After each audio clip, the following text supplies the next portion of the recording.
Oh, Canada. Oh, Canada. What are we going to do with you? Leader of Canada's House of Commons apologizes for honoring a man who fought for the baddies of the general era that we only know about because we only read about that in history. Uh, if you go to American educational places, it really only goes Civil War, slavery, and, WW2. We really don't learn about much else. Um, you know, the Red Scare and all that, but not much else. So, the story goes like this. President Zelensky and his entourage come out asking for more money because we need money to fight the evil Russians. However you fall on that, good for you, bad for you, more money gives us. So they trot out this incredibly old man, and how they introduce him is a man who fought against the Russians during the 30s in Ukraine. Now, if you have a basic understanding, let's bring out the whiteboard of truth. The whiteboard of truth, basic understanding of any sort of history, because you had to sit through it and watch, read the Diary of Anne Frank like a bajillion and 12 times and, all of that and go to the, all of the memorials. Now, America, let's just put the US. Let's not make Mo spell a lot this week. Okay, so the Axis powers, the good people, the allies, who were they? Well, for a short bit of time, we were friends with old Mr. Stalin, when we were pretending to be friends with him. So that was, Russia, and then we had Churchill, who didn't really actually become really popular after the war for some reason. Everyone wanted to not follow him afterwards. But so that was England.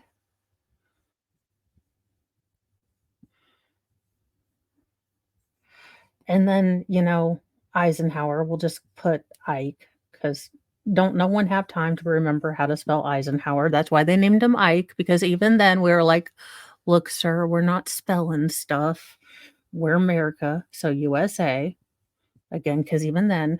Now, if he was fighting against the Russians, he was probably with the Axis powers. Now, who were they? Mostly the Germans. And not only the Germans, but the or the SS. Now, you had to I'm going to explainarate this as best I can because there was the German army, think your rank and file, just the army, your grunts. And then there was the SS. To join the SS, it started out as Mr. Hankety Clankety, struggling Austrian painter's personal guards, and with his very best friend who enjoyed the company of other men who happened to not make it past the night of the long knives, if you will, because if you're in the inner circle of a sort of Machiavellian kind of thing, you tend to get unalived if you have, let's say, proclivities that make it unattractive for you to be in the head place, and people want to get ahead of you. So, to be in the SS, you have to, buddy, and you have to show certain loyalty to the ideology, if you will. You also have to, perform certain it was more of a social club. You had to have certain tattoos. That's why if you look through old POW camps, they would have the officers raise their arms. I have fluffy arms, but there were generally tattoos on the SS's arms. You, the SS were generally in control of all. very, very bad camps where bad things happened, if you catch my drift. So this old fart that they just gave a standing ovation to happened to be in one of these units fighting the Russians. But since apparently all of Canadian Parliament decided to take the day off for, history lessons, they just heard against the Russians and clapped like freaking gomless seals. But let's consider let's I'm sure this was just a grand oversight, and I'm sure they will explain how this all happened and it was totally not their fault. So I'm sure it was just a small oversight, and they will explain how this sleeping man who probably and allegedly did not commit war crimes that could be proven, and that's why he, despite being investigated several times, did not lose his Canadian citizenship. But his unit was definitely involved in very nefarious things, though it couldn't be proven on him, so I say allegedly, but his unit was definitely involved in very nefarious crap. There is, allegedly not Fidel Castro's son. There's the man that keeps begging us for money, and I think that's his wife. So, there we go. But back to the thing. The leader of Canada's House of Commons apologizes for honoring a man who fought with the baddies. The Speaker of Canada's House of Commons apologized Sunday for recognizing a man who fought with the Baddies military unit during World War II, just after Ukrainian President Vladimir Zelensky delivered an address on the House of Commons that went something like, "Please give me more money." Canadian lawmakers gave 98-year-old Yuraz. Okay, look, this guy's name. A standing ovation, full on Stalin style, like no one would stop clapping. I'm not even gonna play it because I find it so gross. A standing ovation when the speaker, Anthony Rota, drew attention to him. Rota introduced Hunka as a war hero who fought for the 1st Ukrainian Division. Quote, "In my remarks following the address of the President of Ukraine, I recognized an individual in the gallery. I have subsequently become aware of more information." Sir, you said, and I quote, "In WW2, he fought against the Russians." Now, anyone with a cursory, even a small bit of even watching the daggone History Channel would think, who were we aligned with the Russians? Ah, that must mean he was fighting with the old hankety clankities. And and any cursory research would have realized that not only was he fighting with hankety clankities, but he was part of the SS. Oh my gosh, what in the heck? Who A simple Google would have solved all of this.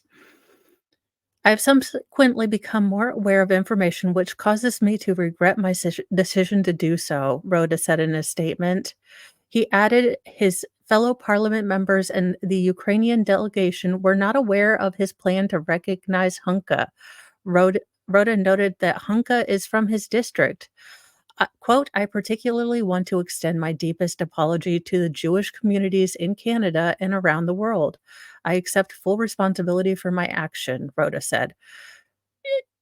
Right, sure, okay. Hunka could not be immediately reached for comment. Canadian lawmakers cheered, and Zelensky raised his fist in acknowledgement as Hunka saluted from the gallery during two separate, not one, but two separate standing ovations. Rhoda called him a Ukrainian hero, a Canadian hero, and we thanked him for his service. Zelensky was in Ottawa to bolster support for Western allies for Ukrainians' war against the Russian invasion. He was there to ask to pick your pockets, allegedly.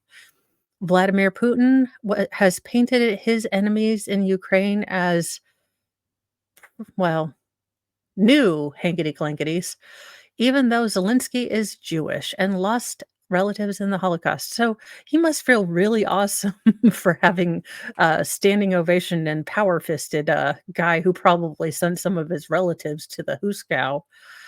What an absolute joke. Prime Minister Justin Trudeau's office said in a statement that Rhoda had apologized and accept full responsibility for issuing an invitation to Hunka for the recognition in Parliament. This was a right thing to do, the statement said. No advance notice was provided to the Prime Minister's office nor the Ukrainian delegation about the invitation or recognition. Oh, the dude, speaker, they are throwing you under the bus. They are taking that bus forward and they are backing it back up. The 1st Ukrainian Division was also known as the Waffen SS Galicia Division or Galicia Division or the SS 14 Waffen Division, a voluntary unit that was under the command of the Hankety Clanketies. Friends of the Simon Wiesenthal Center for Holocaust Study issued a statement Sunday saying the division was, quote, responsible for the mass murder of innocent civilians with a level of brutality and malice that was unimaginable. Quote, an apology is owed to every Holocaust survivor and veteran of the Second World War who fought the Nazi, and an explanation must be provided as to how this individual entered the hallowed halls of Canadian Parliament and received recognition from the Speaker of the House and 2 a standing ovation. No, it was 2 standing ovations, because your parliament is apparently dumb, and no one said, "Wait a minute, he fought for the Russians?" Not one people, not even your so-called, conservative people were like, "Uh, I have 2 questions.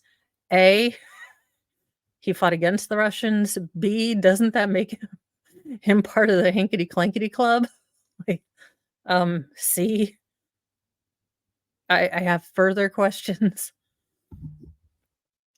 Uh, Banal Brith, Canada's CEO, Michael Moisen, said it was outrageous that Parliament honored a former member of the Hankety Clankety unit, saying Ukraine's ultra-nationalist ideologues who volunteered for that unit dreamed of an ethnically homogenous Ukraine state that endorsed the idea of ethnic cleansing.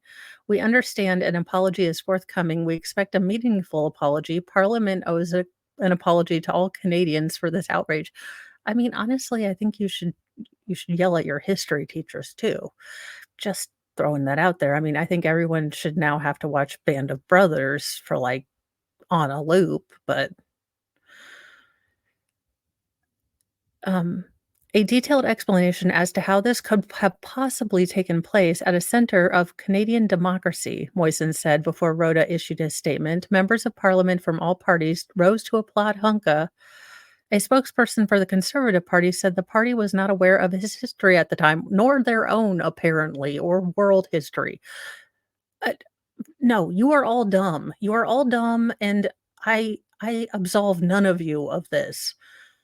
You all heard, and I quote, "He fought the Russians in World War II." And none of you said, "Then he was part of the Axis powers, and we should maybe check him out." And the Speaker of the House said he fought against the Russians, and he said, "That is a dumb thing." When I say dumb things coming out of my mouth hole, I usually apologize, and if someone calls me out in the chat, I'm like, "You know what? I am having a blonde moment because I am naturally blonde, and this is simply artificial intelligence." But never do I bring a hankety-clankety to Parliament and say, "Hey, guess what? Just because he's fighting people that we currently don't like, he is awesome." Because I am not what we call a politician and a terrible person, and apparently, historically, well, special needs. I don't know. I can't with Canada, I don't know what's going on. Um, maybe we can send you some history books. Ours are bad too because apparently we have a lot of people that don't know stuff down here. Maybe we all just need to start reading more books. I personally would like all of them to have semi-shirtless men on front if I had my way. Look, I'm just saying, make them have a romance story in them, and I'll read all the books about history. Sorry, Bill O'Reilly, but I'd much rather have, some smexiness in there, and maybe we can stretch the truth and say that, you know, Patton had some abs. I'm just saying. That is all for this particular article. I didn't wanna put it in Newsy News because it's a little more sensitive, and, oh my dear God, what in oh, Canada. Yipes. Any hoozle, I will be on at 7, but dear my goodness, what is going on here?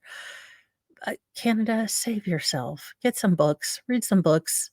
Maybe just a cursory Google search before you decide to honor someone. Just a thought. I'll see you guys later. Have a great rest of your Monday.